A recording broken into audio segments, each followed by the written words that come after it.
When Damian got through, that's kind of when they figured out their run game. But yeah, that was big. Before that, they were actually on top of their shit. Like they were packing the box a little bit. Like their first 2 series, they were playing goal line. It was insane. Yeah, I mean, makes sense. No, it does make sense. They ran the ball every single play. Like, I mean, their ability to just get outside. Like, what did Damian finish with? Did he finish with like 111 yards? I know he had a ridiculous stat line, but like he barely played like the second half. Nah, Damian had because he was hurt. He went over. No, he had a day. Like I know he had a day. He hurt his hammy twice. I know that. No, yeah. Actually, I should just pull up the stats because, like, for the entire game because. Yeah, probably would be helpful. No, I'm just saying it's not like. Yeah. It's gonna be very certainly easy not many. Yeah, Damian went 10 carries, 111 yards, and averaged 11.1 yards a run. Yeah. And then Ramondre had, Damian only had 10 carries. Ramondre had 24 for 78. Yeah, pretty good. Pretty damn good.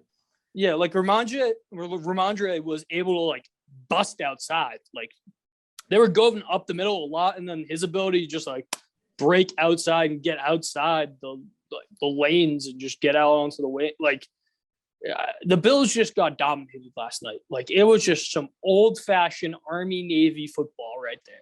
Yeah, and that's what Bill loves. And Bill loves it. And the Bills just had no answer for it. And the Bills were playing just Bills football. Like they just said, fuck it, let's just start airing it. Like they didn't really air it out, but like they let Josh Allen like actually throw the ball. Like I believe he threw it like 20 times. I can actually pull it up for you right here. Josh Allen threw 30 times, completed 15. In an insane storm, like the fact that they threw the ball, like it also goes to show the Bills had no rushing. Like their rushing game's off. When Zach Moss and Devin Singletary touch the ball, I have zero confidence in them. I feel like as most Bills fans do, no one has any confidence. Like that's just such a bad. It's an awful duo. It's terrible. Why would they not draft anyone or go for anyone? Howie, I have terrible news for you. They drafted Zach Moss, I believe, in the first round. Oh, no. No. That's not good. Certainly not. I'm pretty sure it was in... I'm trying to think of who. I think J.K. Dobbins was on the board. Like, I think they took him ahead of... I got to pull it up. I think they took him ahead of Dobbins. What the hell? If I remember. Matt Breida's on the Bills. Yeah, he played. He did. I didn't even see him out there.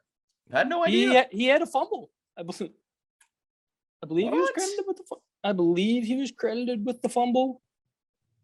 Damn. Okay. Let me look it up. I'm pulling up the NFL draft, but I'm pretty sure Moss is a first-round pick.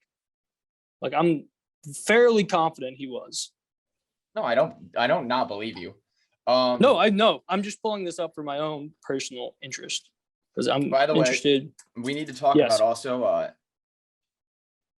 Jonnu Smith had a nice rush last night for -1 yards.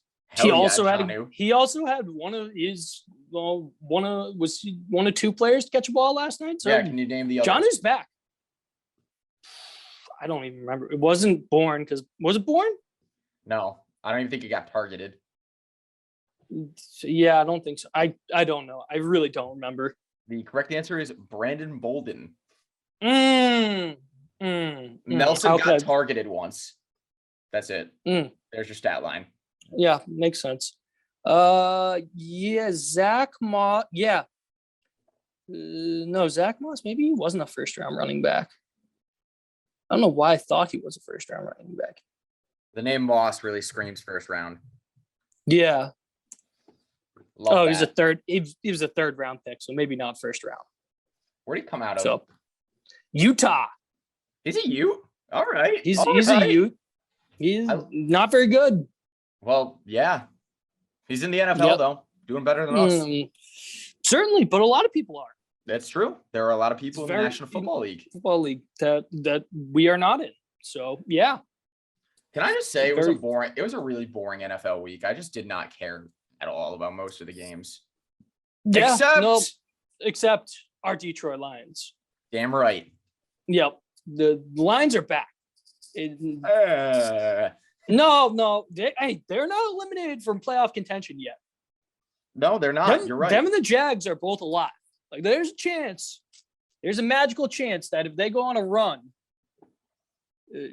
either one of these two teams, they could go on a little. They could make some magic happen. They're not eliminated yet.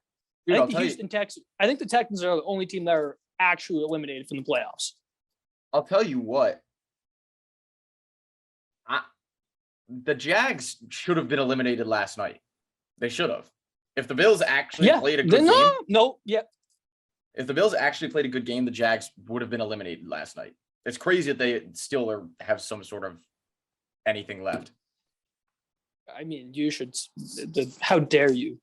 Are we gonna have to phone Mr. Lotzi in? Like, this is the start of the Super Bowl tape. It starts right here. That Bills game where they shouldn't have been eliminated, where they should be eliminated. Like, nope. This is where the Super Bowl tape starts. Is it? They lost 37-7 last week. Oh, that wasn't great. Well, that's where it starts. It starts with them bouncing back from that tough loss. They do have Tennessee, and they're not good right now. They're not. They got them on the ropes. Yeah, certainly. So, I'm just saying, anything's possible. They have Houston after that. And they do play this team that's currently first in the AFC. No, but they have the Jets after that. Yeah, but I think they need to win out to get in. I think they need to win out, and also like 12 teams need to lose out. Which is possible. Anything's possible. Yeah. I think crazier things have happened. Yep, certainly. And don't let the Lions get hot. It's true. It's true. Lions. I really wanted them to go 16-1 though. There's something very evergreen about that. Very beautiful. No one wants that. No one wanted that. That's bullshit. That's just mean if you were rooting for that. No, I am rooting for Dan Campbell though. I actually like Dan Campbell. I like Jared Goff too. I like Jared Goff. Like, clutch time. I'm gonna say it. I don't think Matthew Stafford makes that throw. I think he makes that throw and it gets picked off. Jared Goff is much of the clutch. He fucking fired that baby in there and wins. I don't think Stafford makes that throw. I think he's scared that it would be a pick. I think Goff is playing with house money right now. I don't think he gives a shit. He's just out there having fun sling. He's been good these last couple games. Like, I'm just telling you, like, if I'm the Lions, I'm not giving up on Goff this quickly. Like, I'm not taking any quarterback in this draft. I'd rather roll my chances with Jared Goff than Kenny Pickett. I agree with that. This quarterback class, and we can talk about it a little later because I know we're going to talk a lot of college football. It's just not good.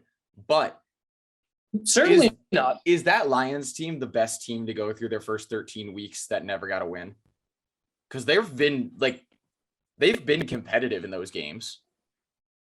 Yeah, no, it's not like they're very competitive. Like, it's not like they're getting dominant. Like, they're losing close games. Like, that's the big thing. Like, they're in every single game. They're not getting blown out. Like, all these games have been super competitive. And, like, I really do have a lot of faith in this Lions team. And I think if they get things together, they're going to be a dangerous team.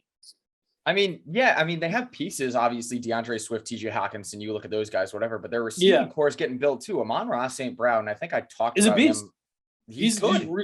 I loved him at USC, and I think he's just having him get more, like, he's the number one guy there. Like, him getting more and more experience, like, that's huge.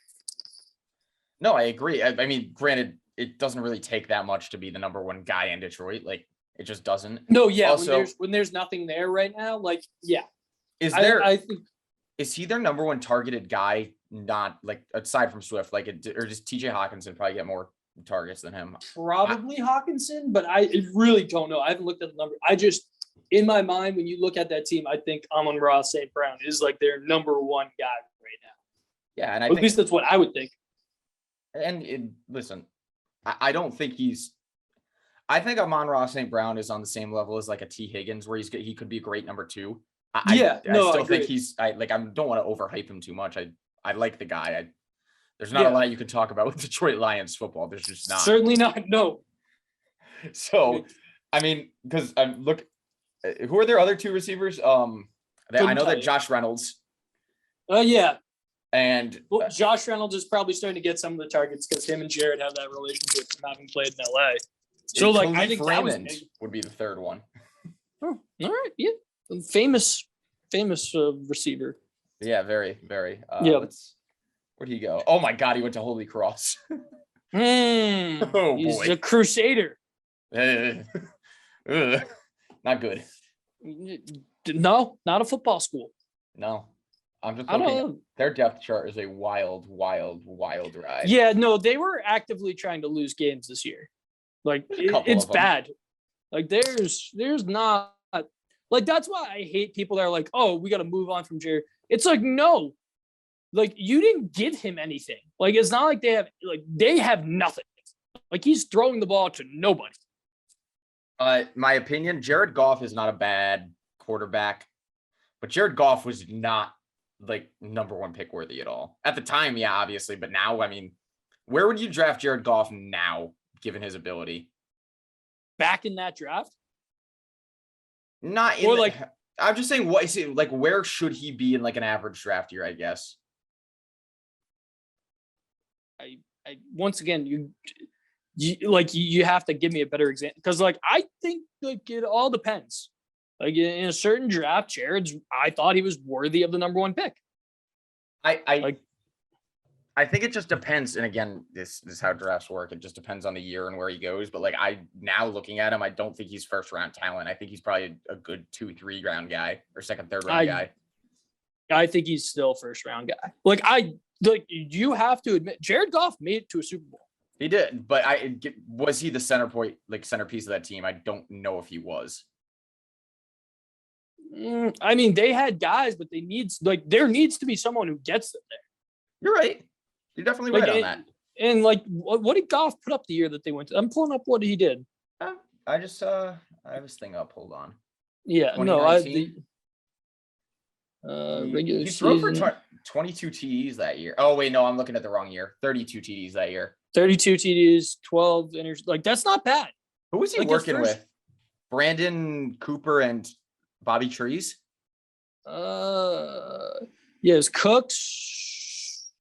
I don't know. I'm trying to think of who else was on that team. Gurley had to be. Gurley was on that team. I don't know if Woods was. It's Cooks, Robert Woods, Josh Reynolds, Gerald Everett, Tyler Higbee. Like, let me see who did what that year. I think that might have been the year Gurley was arguably in consideration for player MVP. So Everett had 3 touchdowns that year.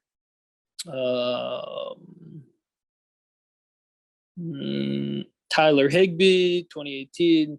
Higbee had 2 touchdowns, so tight ends weren't really doing anything. Regular season. Robert Woods had 6 touchdowns, 86 catches, 1,219 yards, 6 touchdowns. So not bad for Robert. Yeah. Josh Reynolds had 5 touchdowns that year.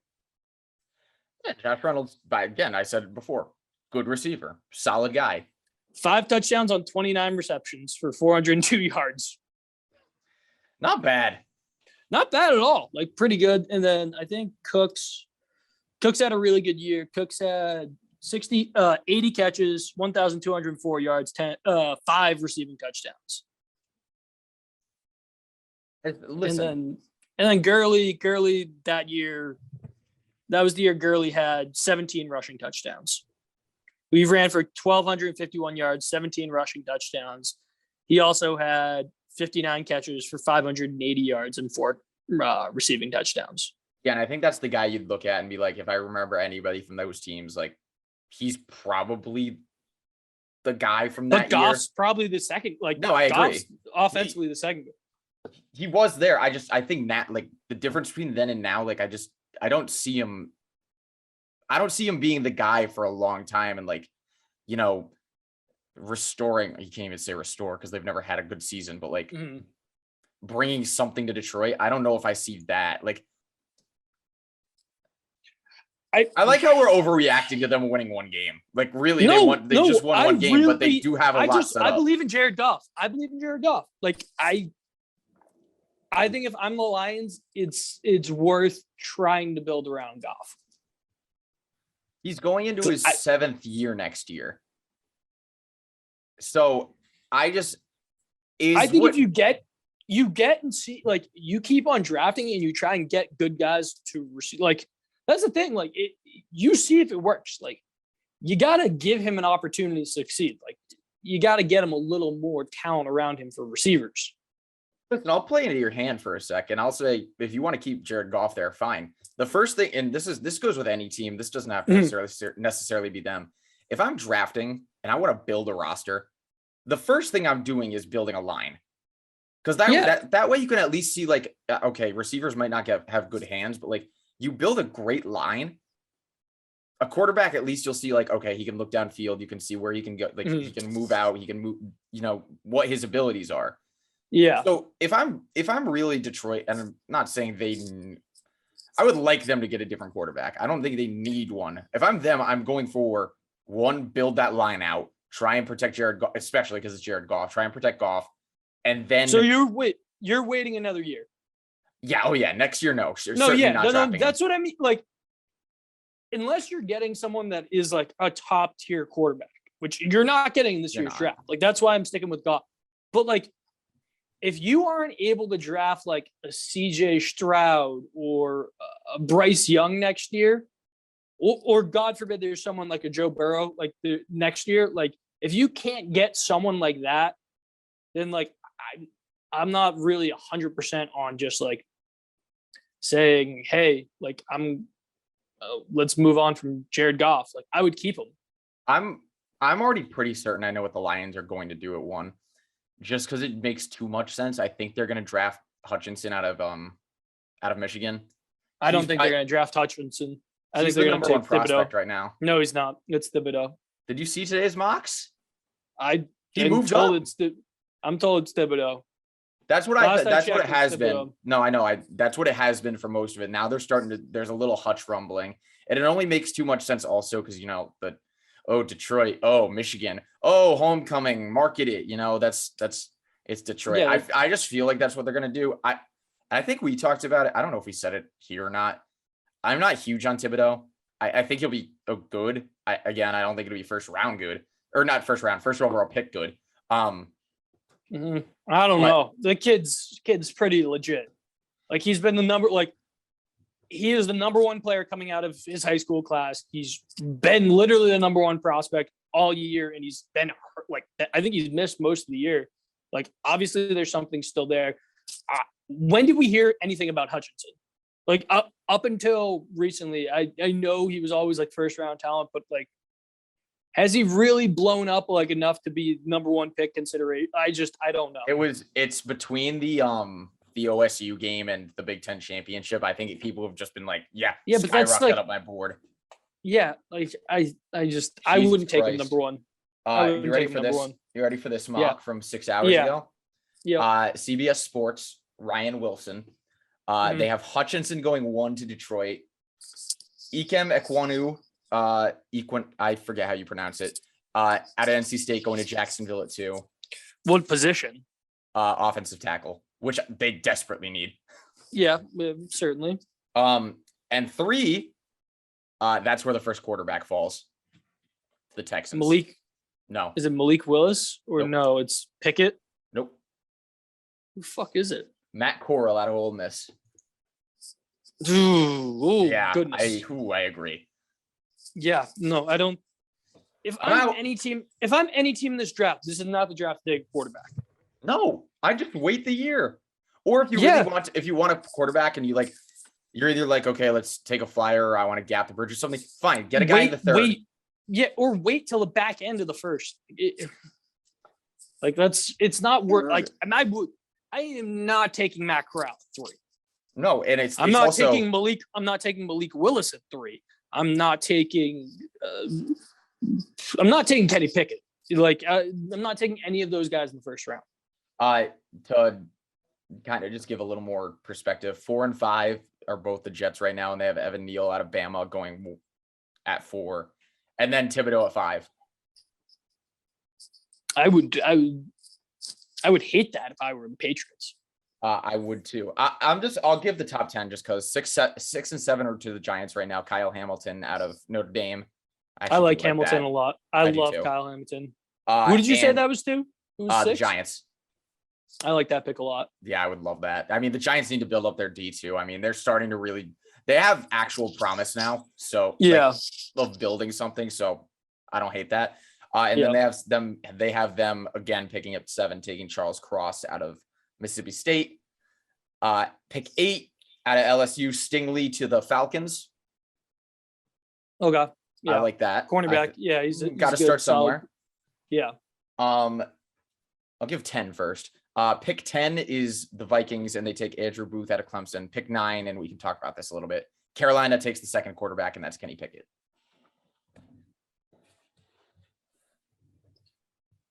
Once again, if you're like, this isn't the draft. This is not the draft. Like, Kenny Pickett, I don't think is that good. I have a third. Hold on. I'm just going through the first round. 3, 4. One of them's got to be Matt Corral. Like, I know it's going to be Matt Corral. Matt Corral went to the Texans in this mock. At 3. So hold on. Then we go to. Oh, I mean, not Matt Corral. Malik Willis. Yeah. Okay. Okay. Pick 18 out of Nevada, Carson Strong to the Pittsburgh Steelers. See, I don't mind Carson Strong. But that might be one of the only guys I'm willing to really take, because I have watched some of Carson Strong and I like him, but not back half of the first round. It may be early second round. There is not a single quarterback in this draft that I feel is worthy of, outside of JT Daniels. That's the only quarterback that I think is worthy of a first round pick, but he just hasn't played. So someone's going to get a steal of him. It's going to be very fun. It's going to be very fun. If I was any team that maybe needs to wait, if I was Pittsburgh, I would just wait and get a guy like JT. If you're Pittsburgh, Detroit, if you even Carolina, if you think build your talent out first, and if JT declares, that's the one you can. JT may fall the 4th, 5th, 6th round, maybe 7th. That's someone could get him. Even Washington, the football team, that would be another good spot. How much eligibility is he going to be? He's going to be a grad student next year if he didn't declare, right? I believe so. I think he's got another year or two. He went to USC 2018, 29. He might have a senior year left. He might have 2 years left. You might be right. Anyway, the other quarterback, they had Malik Willis go at pick 24 to Detroit. Oh boy. That'd be stupid. I'd hate that pick. I don't think Malik Willis is good. I think Malik Willis would be a bust. I don't like any of these guys. It's so nope, gross. Certainly not. Kenny Pickett wears 2 gloves. 2 gloves. I could totally see, dude. Pittsburgh is totally good. If Kenny Pickett falls, the Steelers are totally gonna swoop him up, aren't they? Yeah, and it's gonna be fucking stupid. And I'm gonna I wouldn't even care. I'd do it, Pittsburgh. Whatever the fuck you want. That would just annoy me. I don't think Kenny Pickett's that good. Who's gonna win the Heisman? Dude, can we just say that it's gonna be Bryce Young? Yeah, because none of it's Hutchinson, Bryce Young, Kenny Pickett, and who is the 4th one? Did CJ not get an invite? It might have been Stroud. It might be. It might honestly. No, because I think they have another defensive guy in there too. I think you're right. It's not Thibodeau, obviously. No, it's Stroud. No, yeah, it's Stroud. It's Bryce Young, CJ Stroud, Aiden Hutchinson, Kenny Pickett. Yeah. Yeah, that's it. Those are the four. I mean, Bryce Young's going to win it. Yeah, like he had his Heisman moment against. Could you imagine if hypothetically, and obviously doesn't matter now, if Bama lost to Auburn, is he still the favorite? Probably not, right? Because he wasn't the favorite going into that weekend. It was still Stroud, I thought. Oh no, he wasn't. He was. He was the favorite. I mean, I really don't know. I feel like I think we mentioned it last week. Like nobody, like this is the one year where I feel like Bryce Young did have his Heisman moment lighting up Georgia. Like that was like, it was an incredible game. He played outstanding. Like, so that was his big Heisman moment. Like but if Alabama doesn't win that game, like committee should honestly consider about just being like, oh, we're good.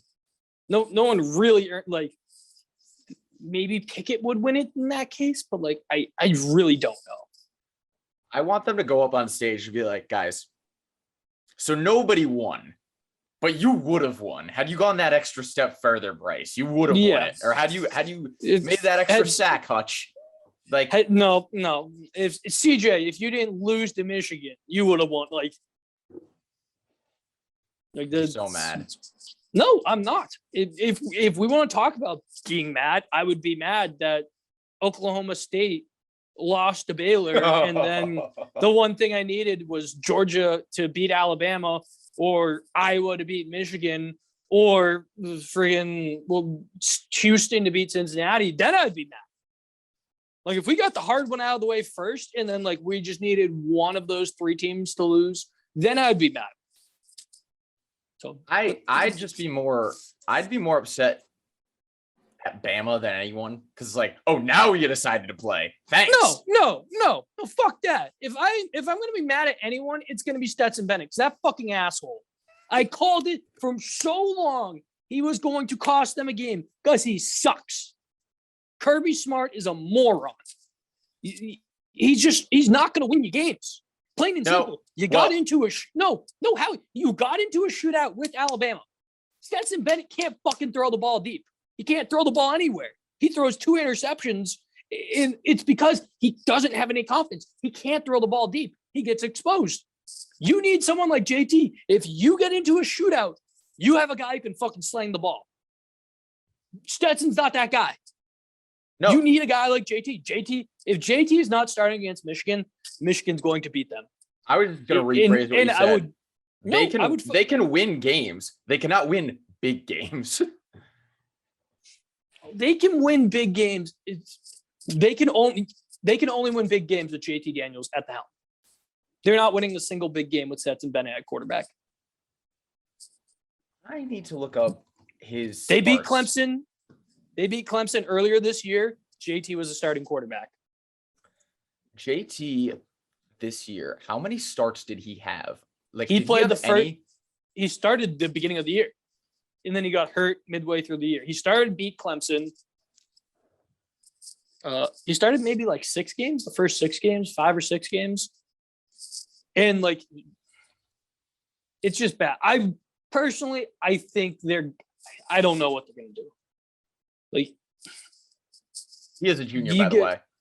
Yeah, he's got 2 more years of eligibility. Like I don't know what's gonna happen, but like Kirby Smart is wasting the best quarterback on his roster right now. I would not disagree with you. I think at least based on pure talent, I would agree. He's the best quarterback, period. On this Georgia roster. He's the best quarterback.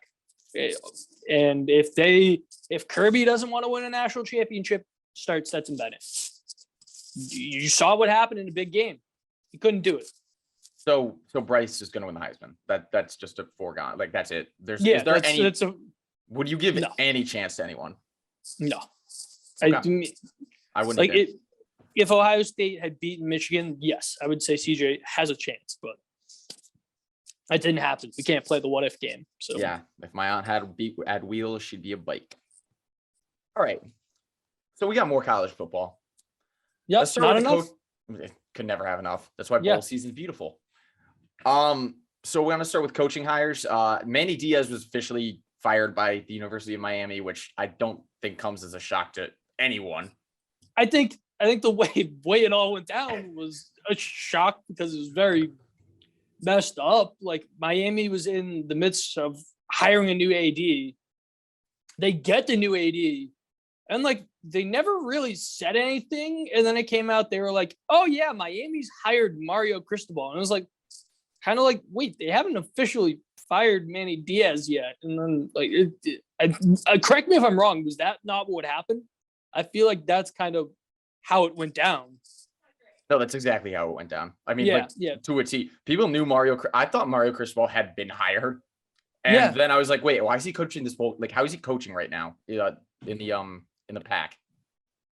Yeah, the Pac. Well, I don't think that officially came out to like Sunday or Monday. What the official?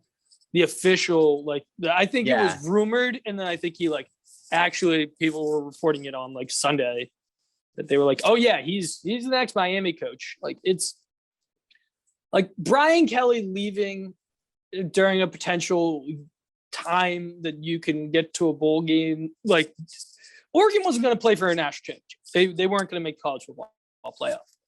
Like, so I don't hate this as much. I think what I hate is how Miami handled it with like not really giving Manny Diaz any notice. Like just kind of like it was out there, but like they hired a guy and then like didn't really tell him that he got fired until late. Like I thought the University of Miami handled it terribly, but I do think it's a great hire. I do think Cristobal is going to do great things down there, and college football is always fun when those old school teams are good. When Miami's good, when Notre Dame's good, when USC is good, when Oklahoma, when all these top tier programs are really good, that's when college football is the most fun. Like there's so much potential. Like Cristobal at Oregon was getting kids out of California. Like he's a very good recruiter. And if he can just start getting those kids in Miami and Florida, in the state of Florida, just stay and go to the U, like he could get something special going down in Miami. And hopefully next time we say the U is back, like it's actually back. The U is back is something that now comes up every couple of years, and everyone's like, yeah, this rocks. And then it just falls off the next year. Last time it happened was the year they beat Notre Dame, 2017. And that one, I was like, Mark Richt has this team ready to go. Like these guys, and they were number one for a couple of weeks. Like until they blew to Pitt in the last week, it was like that team was, they were like legit good. And then Mark Richt was out. Manny Diaz came in. I think he came in right after Richt. I don't know if they had a gap year or not. The mid-year between Richt and no, they definitely did have someone in between there. Anyway, Manny Diaz took that team to 2 bowl games in 3 years. Granted, not huge bowl games. They're not the ones people want to talk about, but they're still bowl games nonetheless. Like 13-6, 11-8, 12-7. He's bringing them back. It just, I don't think I put him over the top. Exactly. And I don't know if Cristobal is going to be that guy, obviously, but I think it's a good hire, especially bringing the guy from Miami back to Miami. It helps a lot too, because he can have that experience to be like, hey, I played here. It was awesome. This program has meant everything in my life. I came back here to build something and build the winning tradition on. Yeah. I mean, and that's what I think is crucial, is getting something where you can build something and make something successful. I think that's what Cristobal is good at, and you need someone with a personality. You look at how all those old school University of Miami teams were successful. They had Jimmy Johnson, they had Howard Schellenberger, who all had big personalities, who were able to just get, like, that's why I think Lincoln Riley is going to be so successful. I don't think Cristobal has that big outgoing personality, but like there had to have been something there. He has to be a likable guy, because he was getting kids from the state of California to go up and play at Oregon. Like, when you think of Oregon, you have the great uniforms, you have all those things, but there has to be something else there on top of Cristobal being like just a good guy. Like there has to be something else there, and I'm sure there is. You know, I agree, and I think he's going to be able to recruit very well. I do. I think. I do as well. It's not going to be Lincoln Riley recruiting to USC, but like, again, and you said it. You already said it. You get those Florida kids. Remember how in the UDoc when Howard Schnellenberger is talking about like the state of Miami and how they that's what he said. Like you rejuvenate that. Yeah, that's big. Like that's what he's got to do. And then moving on, a man who now has to replace Lincoln Riley is the former Clemson defensive coordinator. Was it Brian or Matt Venerable? Oh, why am I'm going to blank on his name. Will Venables? Will Venerable. Yeah. Yep. Certainly. So he gets hired at Oklahoma to replace Lincoln Riley. I mean, he's in a tough spot. Like, he's lost a lot of recruits. No, I'm not saying, okay, yes, he's in a tough spot rebuilding the program. Yes. Yeah. I thought you meant more like media wise, because it's like, no. He can't really take any scrutiny at all because like whatever happens. No, he's not. He's not going to get any media scrutiny. I just think he's personally in a tough spot where it's like, hey, you gotta. Brent like, Venables, by the way. We're not Will, Brent. Yeah, Brent. It's just a tough spot because like they didn't make a hire for a while, and Riley's already been plucking kids left and right. Like Oklahoma's very behind the 8 ball right now.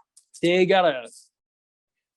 Venables is in there. He's got to start just getting after it real quick. And he's in a tough spot. I think they should be fine. I really like, hopefully, like his biggest thing is he's got to get Caleb Williams to stay. You think? I don't know if he can do that either. I really don't either. Like, but that's what he's got to do. He's got to convince Williams to stay. The one thing they do have going for Oklahoma right now, and obviously things are falling apart fast, is they still have the, hey, we're moving to the SEC in a couple of years recruiting tactic. It's like, hey, we have the tradition history. We win national championships and we're moving to the SEC. We're going to compete with the best college. But they haven't won a national championship in a long time. It's been 22 years almost. Yeah. So like, it's tough. Yeah, no, it is. Very, they'll get there. They can get there every year. Like we've seen that before. It's just, they can't close because they can never get that one player or like one more guy to get them over the hump because you have to compete with, you're going to have to compete with Bama recruiting, Clemson recruiting, LSU, USC, Notre Dame. Like it's hard for them. Yeah, it certainly is. So I'm interested to see how it all plays out. And then the final official hire that was made this past weekend, the Notre Dame Fighting Irish finally made it official. It was rumored for a long time that their current assistant coach, Marcus Freeman, would be named the next head coach, and it officially happened. And it was awesome. I'm very excited for Marcus Freeman. His introductory press conference where he was crying. He was so excited to be at Notre Dame. He's someone who he's just excited to have such a big opportunity. And I'm excited for him. He's 35 years old. I believe that's how old he is. He's like 35. Yeah, very young guy. And he's so honored and excited to be a part of this Notre Dame allure. And he's loved by the players.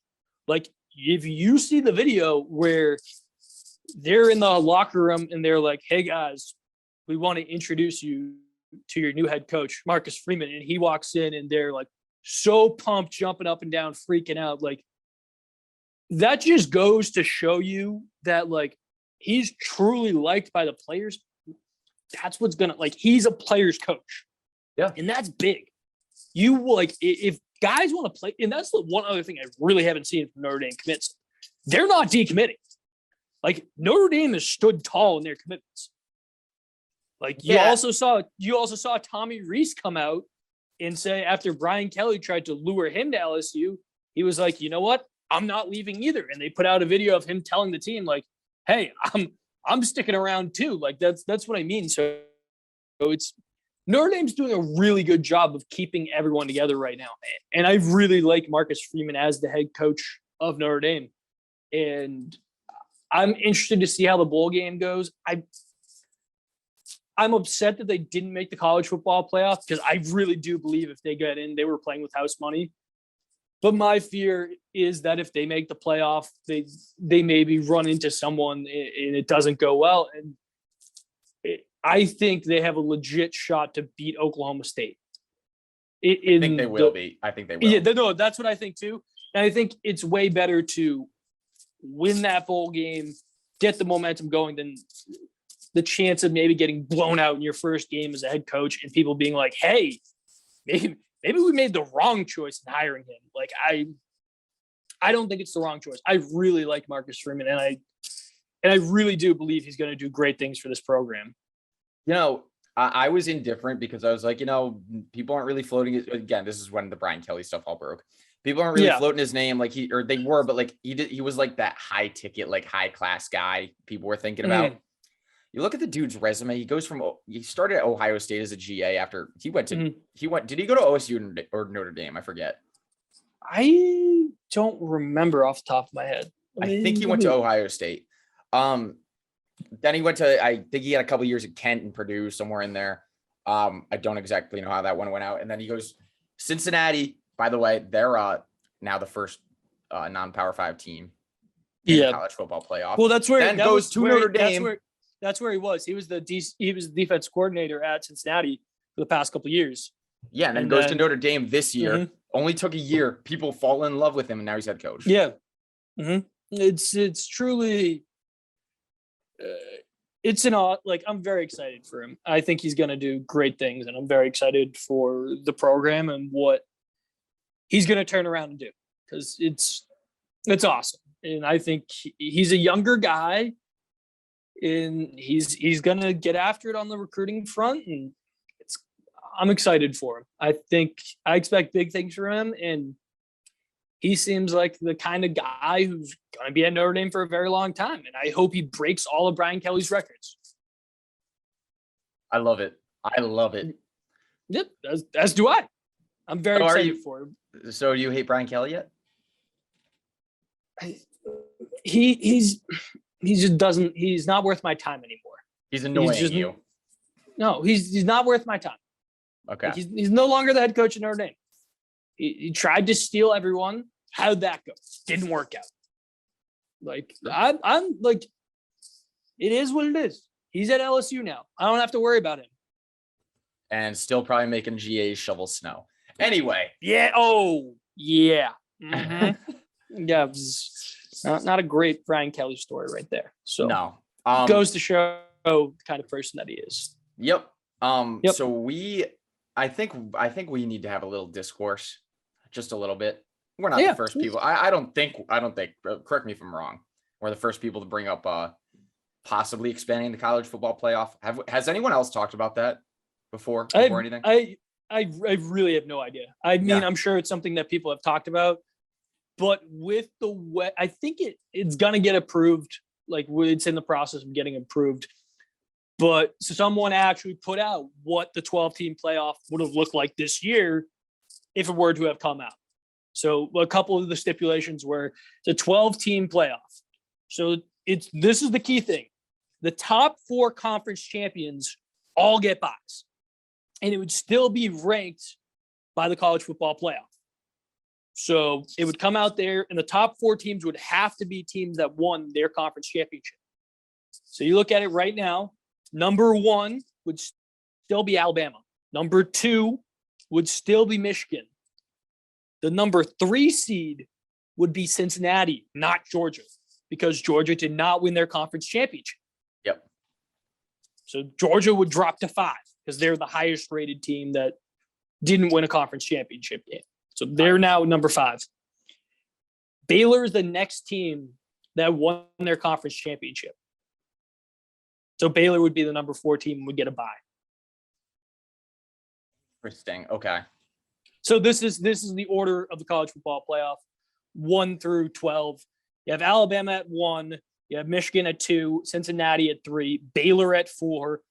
Georgia at 5. Notre Dame at 6. Ohio State at 7. Ole Miss at 8. Oklahoma State at 9. Michigan State at 10. Utah at 11, and Pittsburgh at 12.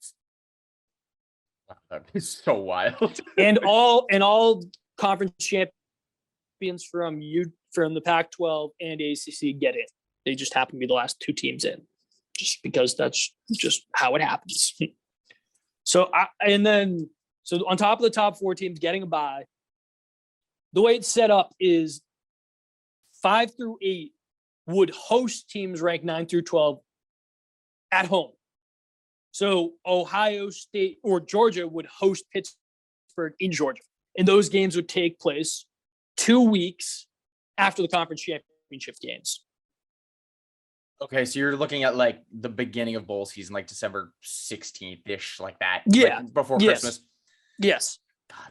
And then the quarterfinal games, which would be the next round, would be bowl games. And then the semifinals would be the traditional college football playoff bowl games, which change every year. So, and then they would be the same timeline as they usually are. Do you imagine though? Like, I know we're going to go through this. Yeah. Just a home playoff game, like with national championship implications in college football. With student sections, like it would be unreal. I think the atmosphere, and it would do so great for college football. Bailey, student sections that just finished up their finals too. Let's include that. Yeah, these guys are going to be going nuts. Yeah, rambunctious. It would be incredible. I think it would be the most electric atmospheres we would ever see in college football. Oh, for sure. Because people regular season games have implications like, oh, can we make it? I mean, you're talking about playing for it now. Like this matters now. Like it's live. Yeah. Oh, that would be so good. All right. So if hypothetically this were to happen this year, Howie, let's run through what we think would happen in the first round. Okay. So first game, we got 8 versus 9. Ole Miss versus Oklahoma State. Okay, State. I'm taking Oklahoma State as well. Okay. Then the next one, we would have number 7 Ohio State versus number 10 Michigan State. Ohio State, but I actually do think that game is a little bit like close. No, I think it would be a very close game, and I'm taking Ohio State as well. But that's a really, really good game. It is. And that's two Big Ten teams getting after each other, and there's a lot of stake. There's a lot on the line. It'd be an incredible game. The atmosphere at Ohio State would be incredible. Before we go on to the next pick, Notre Dame would be the next game, correct? Yep, it'd be Notre Dame and Utah. If they went to this format, Notre Dame would have to join a conference, right? Like they would have to. Nope. They could get in as an at-large every year. They just wouldn't get an automatic. They wouldn't get a top 4. I'm aware that they could do that. I'm saying like for their own, like, I don't think any school would be like, I'm okay blowing the 4 spots and playing an extra game just to not be in a conference. I don't know if they do that. I mean, that's the way Notre Dame is always. That's the way they've always done things, and I really don't see that changing anytime soon. Okay, go on though. We can hash this out.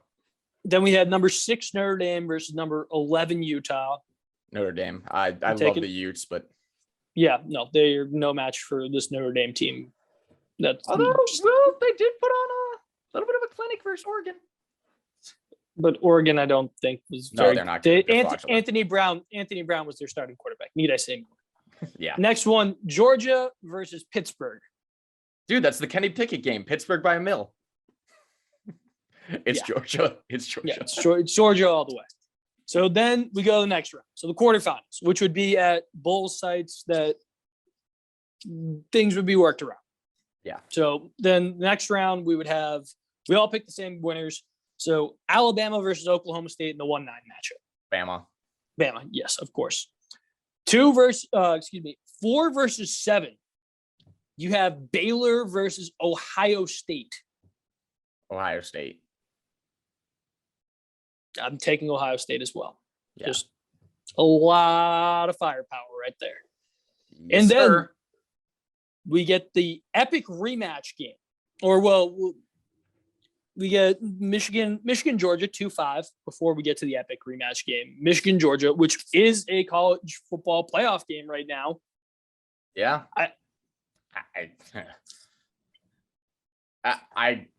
think it's Georgia. Georgia's winning. I think so too. Yeah. But I don't think Michigan's getting their doors blown off. No, I think that's going to be a very competitive game. And then the final game of that quarterfinals would be a rematch of a game that took place earlier in the year. in Notre Dame and Cincinnati. Notre Dame, I think, would get the better of them a second time around. I would have to imagine. I believe that as well. I think when they played earlier in the year, Cincinnati was at the time was better than them. I think Cincinnati's gotten worse since that win. I disagree. I don't think it's because of Cincinnati. I think it's more of Notre Dame has actually found their stride. I think Notre Dame has gotten better, but I also think Cincinnati has gotten worse since that win. I think they played their best game that day, and I don't think they'll ever play up to that level again. I just can't see it. They're not as good as they were when they took on Notre Dame on that field. I think Notre Dame would run away with this game. I wouldn't disagree with you. Okay, so then we move on. We would have number 1 Alabama taking on number 7 Ohio State. Bama. Yeah, Bama as well. I would take them. And then finally, we'd have number 5 Georgia versus number 6 Notre Dame. Georgia. Yeah. Sorry, I think Georgia beats Notre Dame. Yeah, I do too. I think time out. Is this segment just called "Let's have Michigan not make the college football playoff, but we're getting Notre Dame in"? I think this is just what you wanted this weekend. That's how it feels. Hey, no. Hey, you. Well, do you want to know the worst part? You had Ohio State in the college football playoff instead of Michigan. Yeah, I know it hurts. Yeah. How the dominoes fall. Yep. That's so. I mean, it wasn't me who made their picks, but I mean, I know. Yeah. I know. So, and the other thing is, like, it goes to show you how different this would be. Like, we've had the number 1 team currently in the country make it, and we had teams 5, 6, and 7. Even though technically Georgia's currently in the college football playoff right now, but like Notre Dame and Ohio State are the last 2 looking out, and they're now in the semifinals. So I think I think what I'm getting to is short and sweet. Like, this is a good setup for the college football playoff. I think the 1-12 setup would be fantastic. And I think there'd be there's room for upsets. There's room for Cinderella stories. It's what makes March Madness so fun, is the ability for upsets. So I agree. And I've been saying this for a long time. I don't know if I want them to immediately do the leap to 12. I almost want them to do an 8 first, and I'm not saying that we can go there. It's weird to take that leap immediately. It is, but I don't know. I think you got to go for it. I think this is the most successful format. The bye would rock. The bye week for the first round would, especially because it makes conference championships matter. That's why I think they want to do it this way. Yeah. I think with 8 teams, you can't reward anyone. No. That's why I think they don't want to go to, like, 16 would be great, but you can't really reward people who win their conference. Like, you can give people an automatic spot in, but like in this system, if you're a top 4 team that wins their conference, you're getting a reward. You're not playing 2 weeks after winning your conference championship. That's a reward. So I'm all in on that. And I really think this would be a great college football playoff format. Well, we've talked enough about college football and football in general. We have some basketball. Basketball's hot on the streets right now because apparently every team or 2 teams are thinking about just blowing it up.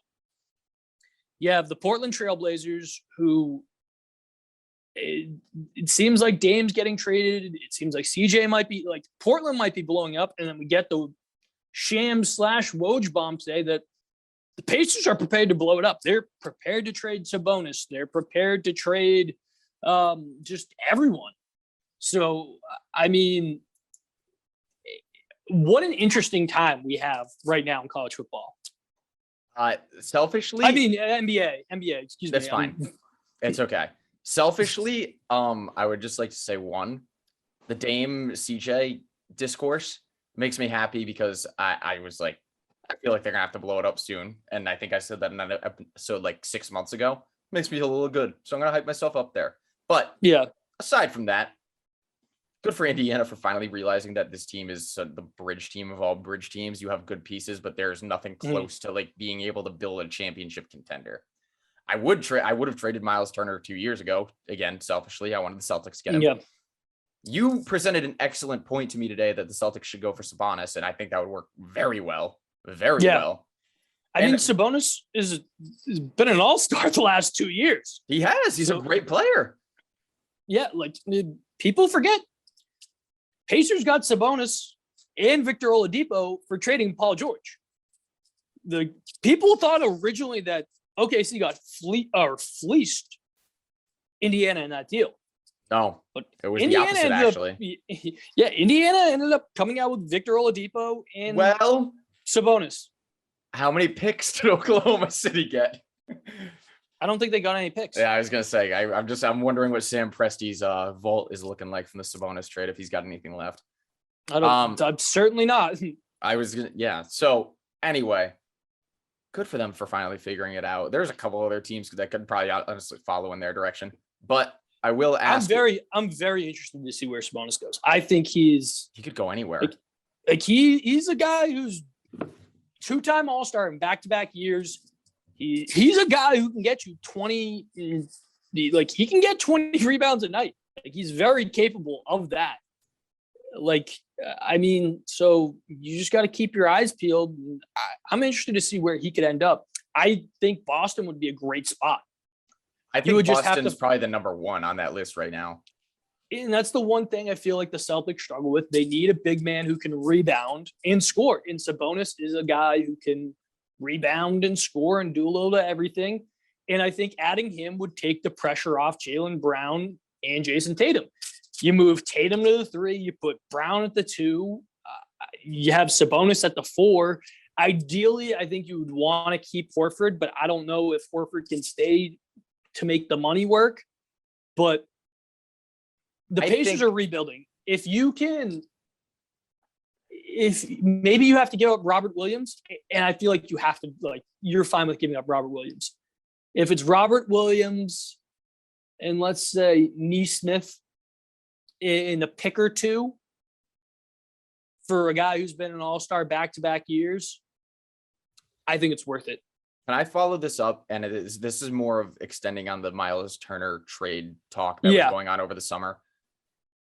Is there a chance that Boston could pull off any sort of trade for both of them at the same time? Do you think they have any capital the capital to do it? You would have to give up Horford. Yeah. At that point, it's like whatever. You're replacing him with what would be a younger, more athletic version. So I mean, maybe, yeah. I wouldn't count it out of the picture. I mean, people forget the Celtics almost got Miles Turner for Gordon Hayward, but there was two summers in a row they went for him. Yeah, I could see it. I could certainly see there's a chance that maybe you get Miles Turner. Getting both of them would be very tough unless you were giving up a lot. I feel like the Pacers are going to try and get as much as they can for both of those guys. This article I'm reading right now, by the way, has the top 3 destinations for Sabonis. 1, Boston. Mm-hmm. 2, Minnesota. I would love that. I would love Sabonis in Minnesota. I don't know what it would take. That's the one thing they're missing right now. I don't know what it would take, but I would love. So I love that every one of these guys, I feel like the top 2 teams is Boston and Minnesota. Yeah. Number 3, by the way, is a wild one. It's Portland. Yeah. I mean, with the uncertainty of what's going on, well, you're forgetting there is a connection with Sabonis in Portland. Which one? I am forgetting. His dad played for the Portland Trailblazers. Interesting. His dad was an NBA player. His dad was fantastic, but didn't come over and play in the NBA till his late 30s. But he was an unreal player. Yeah. A big 7-footer who just dominated, but only played internationally. His dad is legit. That's the connection to Portland, but with what's going on right now, I don't see that happening. I don't either. And I have another Portland. I guess we can transition to Portland here. I have a Portland question. Yeah. Because we've hammered Dame trade rumors home this entire time. Yeah. We've talked CJ. I'm more just want to ask, do you think it actually happens now? Like, or not, does it happen? Does it happen this year, like pre-trade deadline? I think it might now because it's coming out that Dame wants a 2-year extension worth, I believe the number was 110 million, somewhere where he'd make like 55 mil a year for 2 years. It. Sorry. He does. No, he certainly does deserve it. Portland, I don't think is willing to give it to him. Portland, you ever have that kind of money? Like, I mean, it's the NBA, but it's like you can't. It just doesn't work. The money can't work if you're paying one guy half of your salary. Yeah, I would be interested a lot. What I'm feeling is I think he's going to be. I think he's going to be a New York Knick. I really do. I really think like if that's the case, like he's going to be like, I feel like it has to happen. Like he's going to be a New York Knick. Like, and that would be exciting because like it's good when the Knicks are good. It's always more fun. I'm trying to see if Bleacher Report has written any articles out here with hypothetical trades for Sabonis or Dame. Because give me a sec. Let's pull it up. Can I actually, while you're looking this up, I would. Can I? Oh, lay it on me. No. I don't have it yet, but please go. Can I get my winner of the week now? Yeah, sure. As long as you don't take mine. Oh, I'm not. I think my winner of the week would have to be Ben Simmons. Yeah, Ben Simmons could be back. He could be back. No one's talking about him causing any issues right now. Everyone's focused on these guys. No, did you hear the one rumor was that Dame wants to play with Ben Simmons?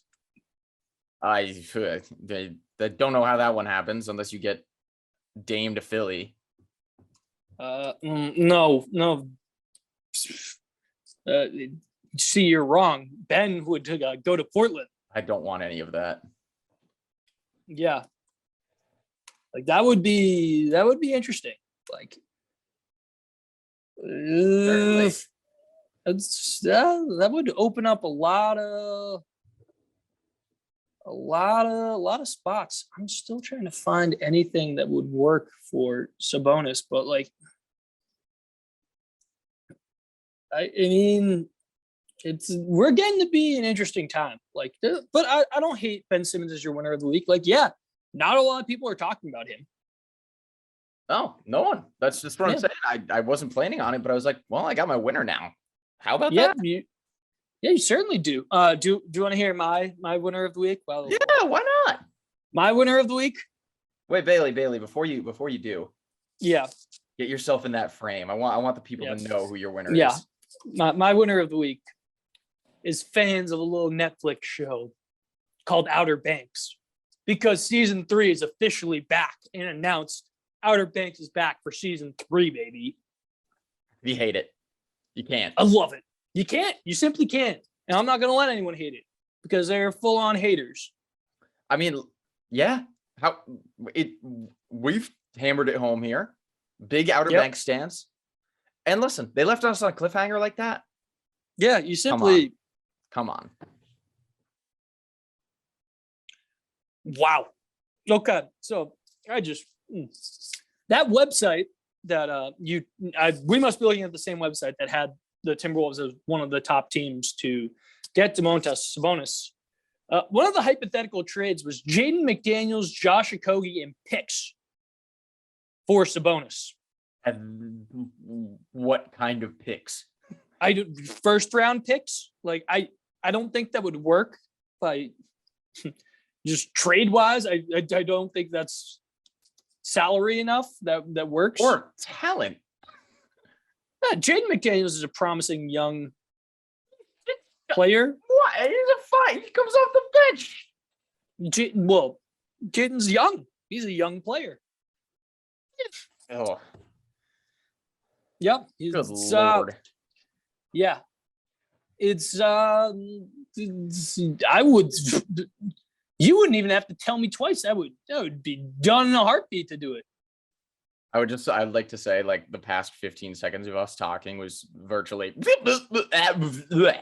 That's just how it felt. It was great. Yeah. We're just confused at the trade. That's it. Well, dude, do you know how much Sabonis is making? It's got to be pennies, right? It's $18.5 million over the next 3 years. They locked him up, but then that's not bad. It's very good. So, like, you think about it, like, you really wouldn't have to give up much. You just have to get salary to match. Like, and the matching that salary is nothing.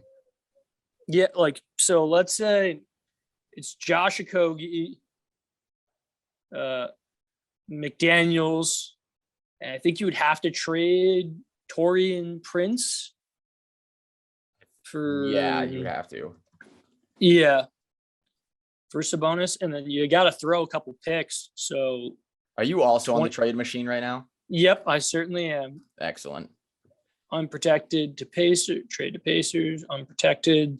I think you'd have to go 1 first rounder unprotected, and then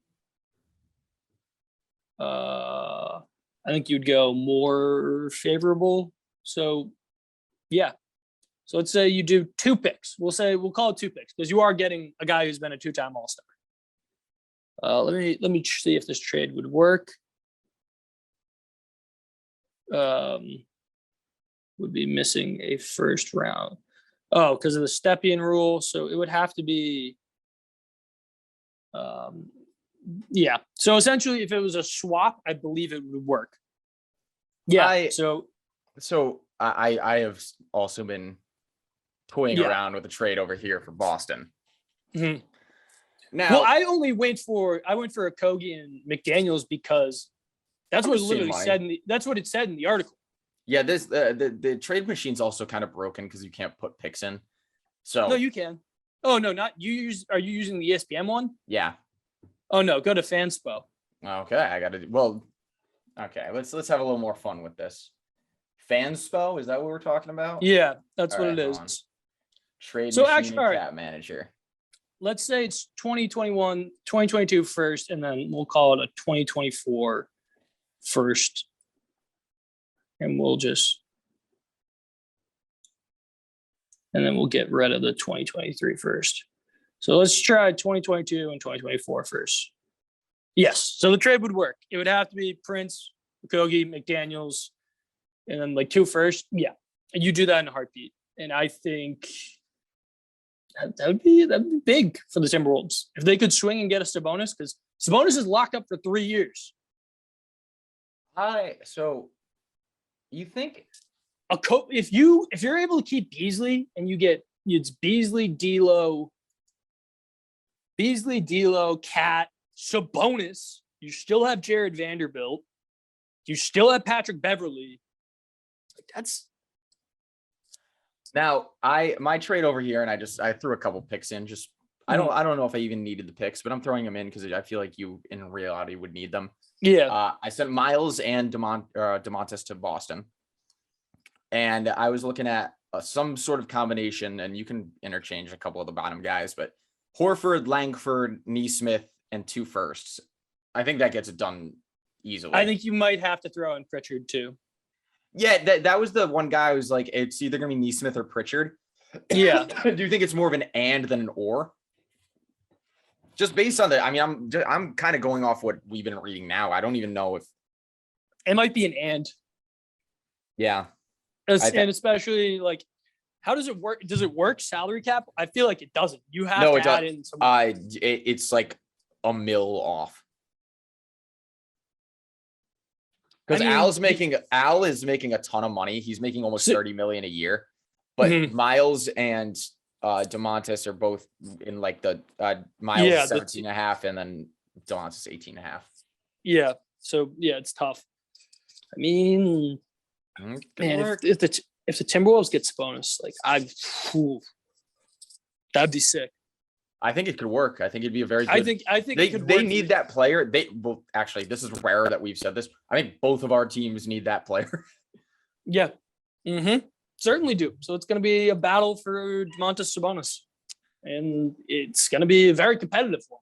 I think it will. I think you're right, and I think it's gonna happen sooner rather than later. I think if we're talking likelihood of the team making the trade, it would probably be Boston. I think Minnesota is more likely to make the trade. They're more desperate. Ooh. Minnesota is more desperate because they need to win. Like they need to win now. Like Cat and D'Lo are like, yeah, you got to start winning fair. with Cat. Cat almost wants out now. Like he's borderline. We don't know what he is. I think if they don't do anything else this year, like he may request. But just think about it. A team with Cat, Ant, D'Lo, Patrick Beverly, Domantas Sabonis, and then you have Ben Simmons, Damian Lillard. This is just every conversation we've had about the Wolves. No, but like no, I agree. It would be a loaded team. It would be great. It would be a great team. It's going to be a fight for my close personal friend Domantas Sabonis now. You got a loser? My loser of the week.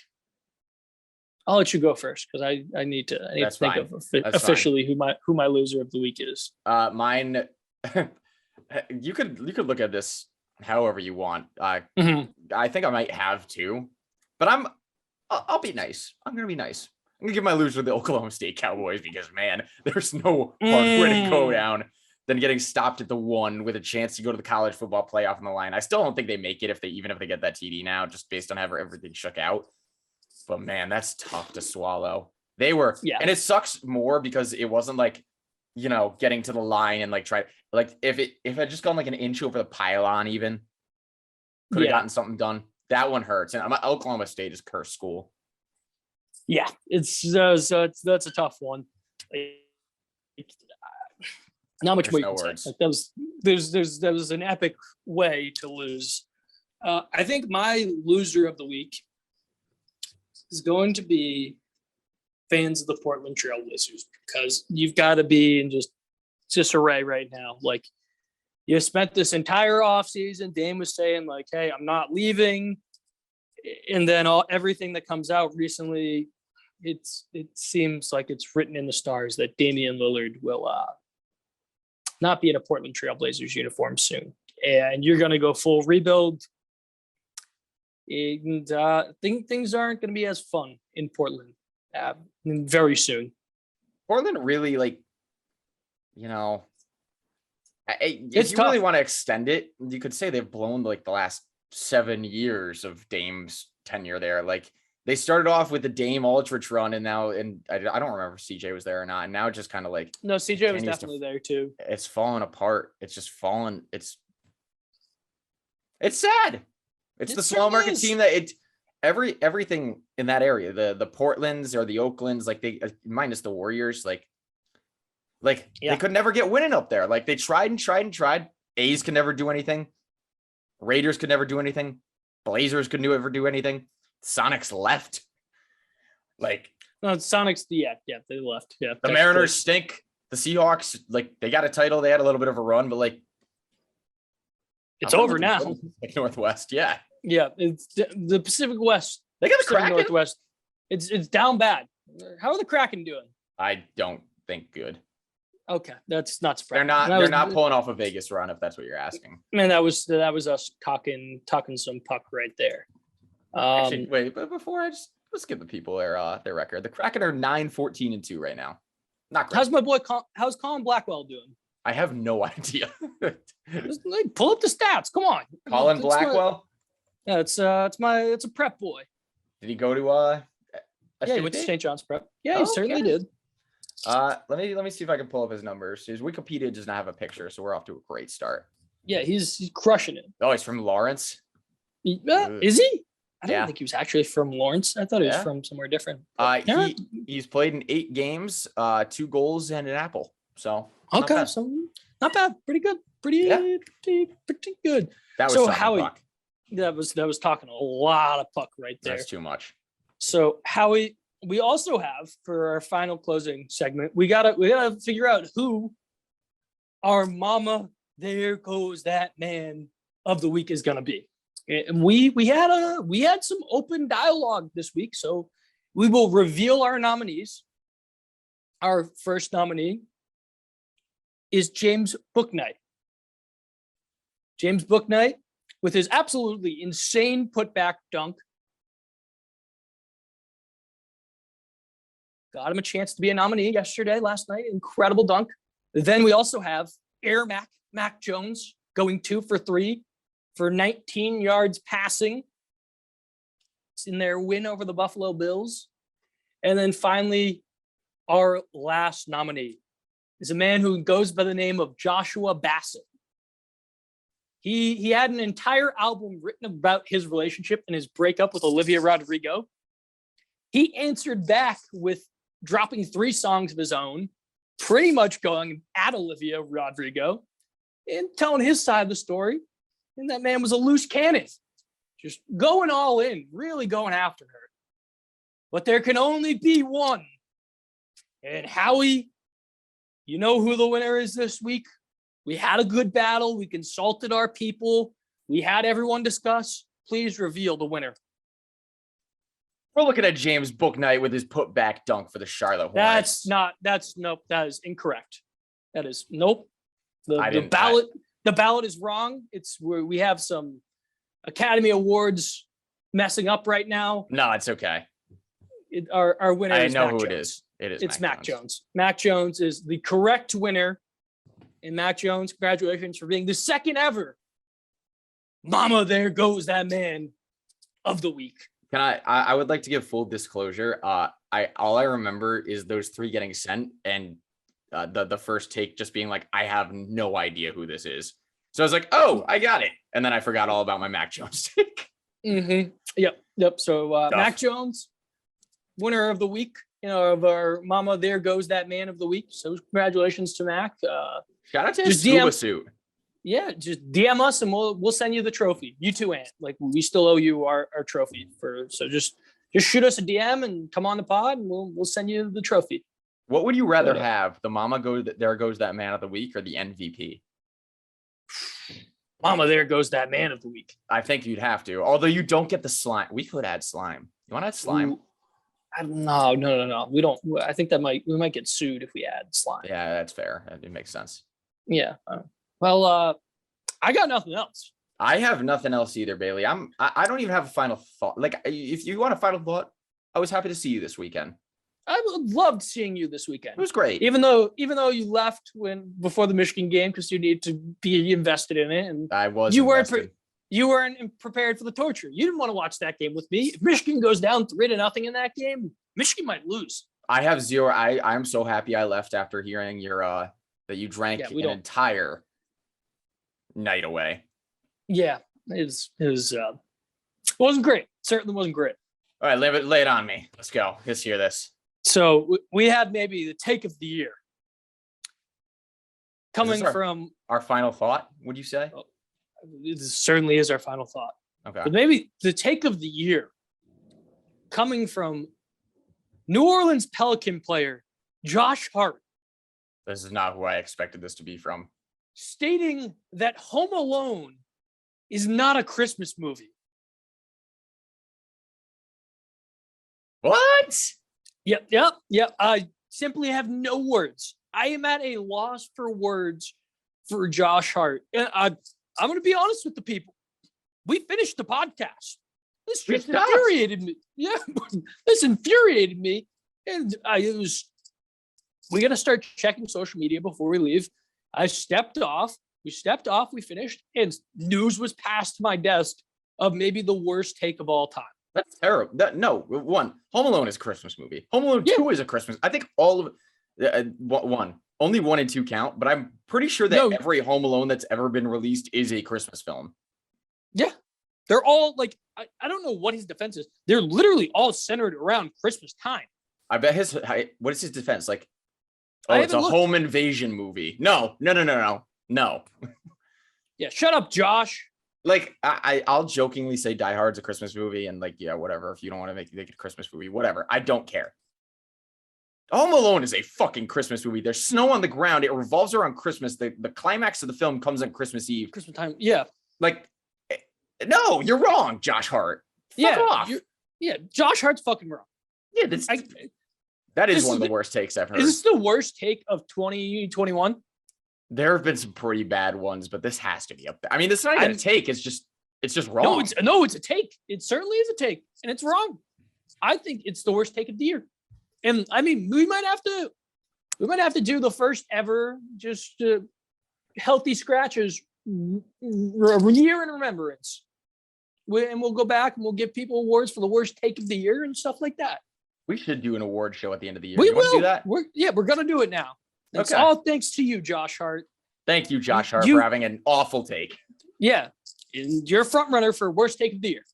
So just know that. Well, that'll do it. Michael Cullen. Too late. It's very late, and we don't want to talk to you. I don't want to talk to you. We'll see you next time, Michael. Maybe. Peace.